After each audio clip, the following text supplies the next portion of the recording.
CM योगी ने UP में घुसपैठ रोहिंग्या बांग्लादेशी के खिलाफ मोर्चा खोल दिया। एक्शन वाले आदेश भी पारित कर दिए तो एक्शन भी शुरू हो गया है। लखनऊ से बरेली तक अभियान चल रहा है। कहीं मोर्चे पर पुलिस है तो कहीं बुलडोजर। तो हर जगह अभियान के तहत सुरक्षा के कड़े इंतजाम भी किए गए हैं। सीएम योगी ने घुसपैठियों पर नकेल कसने के लिए निकायों को नया आदेश जारी किया। योगी सरकार ने 17 नगर निकायों को निर्देश जारी किया कि रोहिंग्या घुसपैठियों बांग्लादेशियों की लिस्ट बनाई जाए और अपने इलाके के कमिश्नर और आईजी को सौंप दी जाए। कमिश्नर और आईजी को प्रथम चरण में डिटेंशन सेंटर बनाने का निर्देश जारी किया गया है। सीएम योगी ने यूपी के हर मंडल में डिटेंशन सेंटर बनाने का निर्देश दिया है।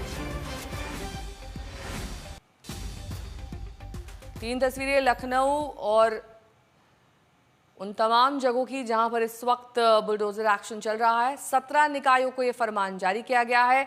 हर मंडल में डिटेंशन सेंटर बनाए जाएं। कमिश्नर आईजी को ऐसा भी आदेश दे दिया गया है।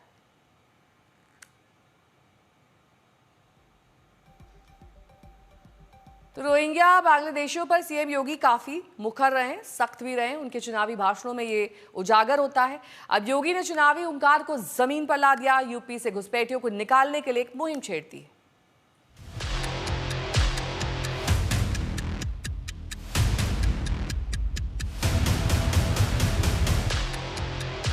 कब से आप रह रहे हो यहाँ पे? हम सब 10 साल लगे यहाँ पे। यूपी पुलिस ने घुसपैठियों रोहिंग्या बांग्लादेशियों के खिलाफ मोर्चा खोला हुआ है। ये तस्वीर यूपी की राजधानी लखनऊ की है। यूपी पुलिस ने लखनऊ में रोहिंग्या और घुसपैठियों की पहचान के लिए एक्शन शुरू कर दिया है। आज पूरे दल बल के साथ पुलिस झुग्गी झोपड़ी इलाके में पहुंची। हर किसी से पहचान पत्र मांगा गया। उन्हें साबित करने को कहा गया कि वो बाहरी नहीं है, घुसपैठिए नहीं है, रोहिंग्या नहीं है, बांग्लादेशी नहीं है। उत्तर प्रदेश की राजधानी लखनऊ में पुलिस का ये कैंपेन, एक अभियान ड्राइव चल रही है, जिसमें जो इलीगल अब चाहे वो बांग्लादेशी हो या रोहिंग्या हो, उन सभी के जहां जाकर जांच की जा रही है। एक तरफ सीएम योगी आदित्यनाथ ने आदेश दिया है कि चारों तरफ डिटेंशन सेंटर बनाए जाएं 17 नगर निकायों में, और उसको लेकर अब पुलिस पूरी तरीके से एक्टिव है। आप देख सकते हैं ये कृष्णानगर थाने की पुलिस है और यहाँ पर एसएचओ के नेतृत्व में सभी पोर्ट्स के जो यहाँ पर ऑफिसर हैं वो पहुंचे हैं। उसके साथ साथ जो यहाँ के लोग रहने वाले हैं उनसे ये चेक किया जा रहा है कि आखिर उनके पास जो आधार कार्ड है वो कहाँ का है। पुलिस का ये एक्शन मुख्यमंत्री योगी के आदेश के बाद शुरू हुआ। सीएम योगी ने निकाय से लेकर कमिश्नर तक को घुसपैठियों रोहिंग्या बांग्लादेशियों की पहचान के निर्देश जारी किए। सीएम ने यूपी के 17 नगर निकायों को घुसपैठियों की लिस्ट बनाने को कहा, उन्हें पहचानने को कहा। नगर निकाय अपनी लिस्ट इलाके के कमिश्नर और आईजी को सौंपेंगे। कमिश्नर को आदेश दिया गया है कि वो अपने इलाके में डिटेंशन सेंटर बनाएं, जहां घुसपैठियों को रखा जाए। इनका आधार कार्ड चेक कर रहे हैं, कब से रह रहे हैं, कैसे बसे हैं, क्या यहाँ पर रह के क्या करते हैं, कौन सा काम ही कर रहे हैं यहाँ पर, कैसे इनका रोजी रोटी चलती है, सारी चीज़ें इनकी चेक की जा रही है। और इनका आईडी मेन होगी, आईडी इनकी आईडी कहाँ के रहने वाले हैं, कब से यहाँ रह रहे हैं। लगभग कितने लोग इस एरिया में ऐसे रह रहे हैं जो झुग्गी झोपड़ी? अब हमारे यहाँ पे चूंकि इस समय 50 झुग्गियाँ जहाँ पे चेक किया जा रहा है वर्तमान में, और जानकारी की जा रही है। अगर कहीं रहते हैं तो वहाँ पे चेक करवाइए। ये लोग अपना वोटर आईडी कार्ड दिखा पा रहे हैं कि कहाँ के हैं, कहाँ वोट डालते हैं, या एड्रेस कहीं और का है और रह कहीं और है? उसका वेरीफाई किया जा रहा है। अभी आईडी कार्ड का क्लियर नहीं बता पा रहे हैं। इनके और लोग जो हैं काम पे गए हुए हैं, कोई क्लियर बता नहीं पा रहे हैं। औरतें बच्चे हैं, जो लोग जेंट्स हैं बहुत अच्छा उसका एक्सप्लेन नहीं कर पा रहे हैं कि नहीं कहाँ पे क्या इनका है। फिलहाल चेक किया जा रहा है। जो संदिग्ध पाए जाएंगे उस पर उचित कार्रवाई की जाएगी। सीएम योगी ने उत्तर प्रदेश से घुसपैठियों को खदेड़ने के लिए एक के बाद एक कई आदेश जारी किए। मसलन पूरे राज्य में पहचान अभियान, बड़े पैमाने पर छापेमारी, फर्जी दस्तावेज गिरोह पर नकेल और सुप्रीम कोर्ट में रिपोर्ट भेजने का आदेश। यूपी सरकार ने मिशन एक्शन घुसपैठ को 3 हिस्सों में बांटा है: पहचान, गिरफ्तारी, डिटेंशन सेंटर्स और कानूनी प्रक्रिया। जिस प्रकार की घुसपैठ ये लोग करवा रहे हैं बांग्लादेशी घुसपैठियों का, जिस प्रकार की घुसपैठ इन लोगों ने रोहिंग्या का झारखंड के अंदर कराना प्रारंभ किया है, अगर डेमोग्राफी चेंज इसी प्रकार की होगी, आज ये लोग यात्रा रोक रहे हैं। बहनों और भाइयों, आने वाले समय में घरों के अंदर घंटी और शंख भी नहीं बजाने देंगे। घुसपैठिया और रोहिंग्या की राजनीति योगी मॉडल को सूट करता है। चुनावी रैलियों में भी सीएम योगी जोर शोर से ये आवाज उठाते रहे हैं कि बांग्लादेशी और रोहिंग्या फर्जी दस्तावेज बनाकर रह रहे हैं और उन्हें देश से बाहर किया जाएगा। घुसपैठ, रोहिंग्या, बांग्लादेशी बीजेपी के एजेंडे में है। चुनावी रैलियों में प्रधानमंत्री से लेकर गृह मंत्री अमित शाह तक हुंकार लगा चुके हैं कि भारत से घुसपैठियों को जाना ही होगा। भाइयों और बहनों, आज संथाल परगना और कोल्हान में बांग्लादेशी और रोहिंग्या घुसपैठ बहुत बड़ा खतरा है। इस पूरे क्षेत्र की पहचान, यहां की डेमोग्राफी बहुत तेजी से बदल रही है। और इतनी ही चिंता है तो वो क्यों बांग्लादेशी घुसपैठियों की बात नहीं करते हैं, रोहिंग्यास का विरोध क्यों नहीं करते हैं? क्योंकि वो वोट बैंक की पॉलिटिक्स कर रहे हैं। और बांग्लादेशी नौकरी का अधिकार नहीं मार रहे हैं क्या? रोहिंग्यास नहीं मार रहे हैं? इनके लिए तो आप कभी नहीं बोले भाई। सिर्फ जो हिंदू शरणार्थी आए हैं, जो बौद्ध शरणार्थी आए, जो जैन, पारसी और क्रिश्चियन शरणार्थी, इसी का विरोध कर रहे हैं। घुसपैठ गंभीर मसला है। ये देश के संसाधन की चोरी से भी जुड़ा है। जाहिर है इस पर सिर्फ सियासत न हो बल्कि साफ नीयत से एक्शन भी हो। लखनऊ से संतोष शर्मा के साथ आज तक ब्यूरो। आशीष श्रीवास्तव, कुमार अभिषेक हमारे सहयोगी जुड़ गए हैं तमाम जानकारी के साथ। आशीष, आप तो खुद इस टीम के साथ घूम रहे थे, आपने देखा किस तरीके से वेरीफाई किया जा रहा है, लेकिन बहुत सारी अड़चनें हैं फेक आईडी की और मसलन कई सारी जानकारियां देने में सक्षम होने की।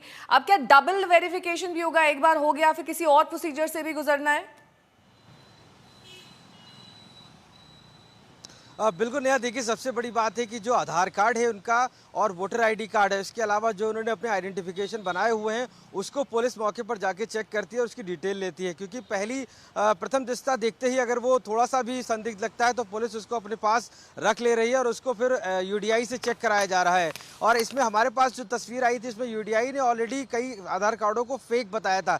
यानी ये तो साफ है कि मौके पर आधार कार्ड ही एक ऐसा आइडेंटिफाई नंबर है जो लोग दिखाते हैं। तो जो रोहिंग्या जो बाहर के रहने वाले हैं, उत्तर प्रदेश में रह रहे हैं, और यही नहीं सिर्फ रह रहे हैं, वो कहीं ना कहीं सरकारी विभाग यानी नगर निगम जैसे कर्मचारी का काम कर रहे हैं। इसके साथ साथ उन्होंने आयुष्मान भारत जैसी कई सुविधाएं ले रहे हैं। तो उसके लिए उन्होंने जरूरी कागजात है वो भी तक तैयार कर लिए हैं। अब चूंकि अब सीएम योगी आदित्यनाथ ने जब आदेश दिया है तो सभी को चेक किया जा रहा है एक एक करके कि आखिर इतने सारे आईडी कार्ड कैसे बन के तैयार हो गए। और हर तरीके का आईडी कार्ड, जिसमें चाहे फिर पैन कार्ड हो, आयुष्मान भारत कार्ड हो, सभी। तो अब कहीं ना कहीं पुलिस अब इसको पूरी तरीके से वेरीफाई कर रही है। कुमार अभिषेक भी हमारे साथ जुड़े हैं। कुमार, बरेली में तो ये एक्शन चल ही रहा है, कौन से वो अन्य संभावित शहर हैं जहां पर इस तरह की कार्रवाई हो सकती है? नहीं, देखिए बरेली का जो एक्शन है दरअसल वो तौकीर रजा के जो सहयोगी हैं उनके जो अवैध निर्माण हैं, खास करके जो बारात घर और ऐसे तमाम जो उनके अवैध संपत्तियां हैं उस पर ये बुलडोजर एक्शन हुआ है। लेकिन मैं बता दूं कि ये जो बांग्लादेशी और रोहिंग्या वाला मामला है ये कई नगर निकायों में चल रहा है। कुल 17 नगर निकाय ऐसे हैं जहां पर कि ये शुरुआत किया गया है। और इसमें एक बात जो निकल करके आई है वो ये कि इनका एक पूरा डेटाबेस तैयार किया जा रहा है और उसको कमिश्नर और पुलिस कमिश्नर, जिले के डीएम, एसपी और कमिश्नर के साथ शेयर करना है। वेरिफिकेशन होगा और उसके बाद अगर इसमें संदिग्ध पाए जाएंगे तो उन्हें डिटेंशन सेंटर में रखा जाएगा। याद होगा कि डिटेंशन सेंटर को बाकायदा योगी आदित्यनाथ ने ग्रीन सिग्नल दे दिया, हरी झंडी दी है और हर डीएम को यह कहा है कि वो डिटेंशन सेंटर बनाए जहां पर इस तरीके से जो चिन्हित घुसपैठिए होंगे उनको रखा जाएगा। ठीक है। और बरेली में बुलडोजर वाला एक्शन तो चल ही रहा है, अवैध निर्माण को तोड़ा भी जा रहा है, अवैध तौर पर रहने वालों के दस्तावेज खंगाले जा रहे हैं, अवैध निर्माण को जमींदोज करने का काम कल से ही चल रहा है। 3 तस्वीरें आप देखिए, बुलडोजर एक्शन और मौके पर पुलिस की काफी संख्या में तैनाती, अवैध निर्माण को चिन्हित करके इन सभी को गिराया जा रहा है। इस 17 शहरों में अभियान चलाया जाएगा, लेकिन अब जिस तरीके से तेज रफ्तार यह अभियान पकड़ चुका है, जाहिर तौर पर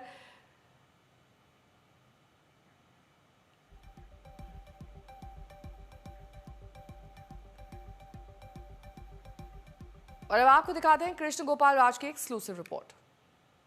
प्राधिकरण की कार्रवाई आज दूसरे दिन भी जारी है। ऐवान फरद, बारात घर और गुड मैरिज हॉल जो है, इन पर कल उसका बुलडोजर चला था और आज फिर ये कार्रवाई जारी है।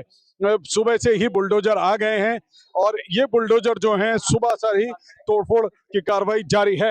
आप देख सकते हैं कि यहाँ मोबाइल टावर भी उतर रहा है। मोबाइल टावर के जनरेटर और इनके कर्मचारी, देखिए मोबाइल कंपनियों के कर्मचारी जो हैं यहाँ पर इसको डिसमेंटल कर रहे हैं ताकि ये जो बिल्डिंग है वो पूरी तरीके से ध्वस्त की जाए। सुबह से ही मोबाइल टावर की कंपनी के लोग खड़े हुए हैं और वो लगातार कोई ना कोई अपना सामान हटा रहे हैं या टावर को डिसमेंटल कर रहे हैं। उसके बाद ये कार्रवाई और तेजी से जारी रहेगी। गौरतलब है कि 26 सितंबर के मौलाना तौकीर रजा के आह्वान के बाद जो हंगामा और बवाल हुआ था, उसके बाद लगातार ध्वस्तीकरणों की कार्रवाई जारी है। इस बारात घर को और बराबर वाले गुड मैरिज हॉल और ऐवान फरद, इनको भी बताया जा रहा है कि ये अवैध निर्माण थे, जबकि इनके मालिकों का कहना है कि ये बहुत 50 साल से भी ज्यादा पुरानी संपत्तियां हैं। इसके बीच बरेली विकास प्राधिकरण के अधिकारियों का कहना था अवैध बारात घर संचालित हो रहे थे, जिनको ध्वस्त करना नियम अनुसार है। कृष्ण गोपाल राज, आज तक। सूफी टोला पड़ता है, यहाँ पर डेवलपमेंट अथॉरिटी के द्वारा ये ध्वस्तीकरण की कार्रवाई की जा रही है और ये कार्रवाई का दूसरा दिन है। इसमें कल भी पर्याप्त पुलिस बल लगा हुआ था, आज भी ज़रूरत के अनुसार पुलिस बल यहाँ पर तैनात है। यहाँ पर पीएसी तैनात है एक कंपनी, इसके अतिरिक्त महिला पुलिस बल को यहाँ पर लगाया गया है। प्रॉपर बैरिकेडिंग करी गई है और सुरक्षा की दृष्टिगत शांति व्यवस्था को बनाए रखने के लिए पूरा पुलिस बल जो है वो पूरी तरह तैयार है। कुमार अभिषेक मेरे सहयोगी जुड़े हुए हैं, आशीष श्रीवास्तव भी लगातार जुड़े हुए हैं। कुमार अभिषेक, ये जो बुलडोजर की कार्रवाई की जा रही है, इसका पैमाना क्या है? कहां पर ये एक्शन सख्ती से लिया जाएगा? कौन से लोग हैं जो रूल्स की अवमानना कर रहे थे जिन पर ये एक्शन हो रहा है?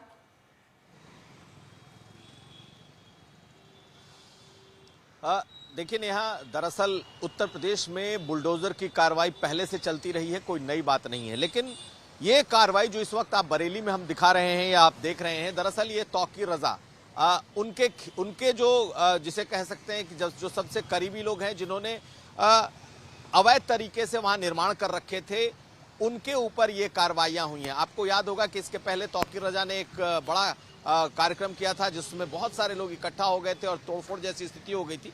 उन पर सरकार ने कार्रवाई की। तो बुलडोजर एक्शन सिर्फ एक जगह नहीं चल रहा। ऐसी अवैध बस्तियां जहां पर कि ये शक है कि यहां पर अवैध तरीके से लोग रह भी रहे हैं, जैसे लखनऊ के डालीगंज में अभी कुछ दिन पहले एक और बुलडोजर एक्शन हुआ जहां पर कि तमाम जो बस्तियां हैं वो हटाई गई, क्योंकि उसमें से ज्यादातर लोग संदिग्ध तरीके से पाए गए, जो कि या तो अवैध बांग्लादेशी थे या फिर रोहिंग्या थे। तो इस तरीके के कार्यक्रम चल रहे हैं, लेकिन 17 नगर निकाय आने वाले कई दिनों तक उस पर न सिर्फ एक्शन होने वाले हैं बल्कि उसमें से पहचान होने वाली है। और अगर ये बस्तियां पाई गई कि अवैध हैं तो उन पर भी बुलडोजर चलेगा। तो योगी सरकार का ये एक ऐसा फॉर्मूला है जिसे आप हिट फॉर्मूला कह सकती हैं, जो सब जगह दिखाई दे रहा है। नेहा।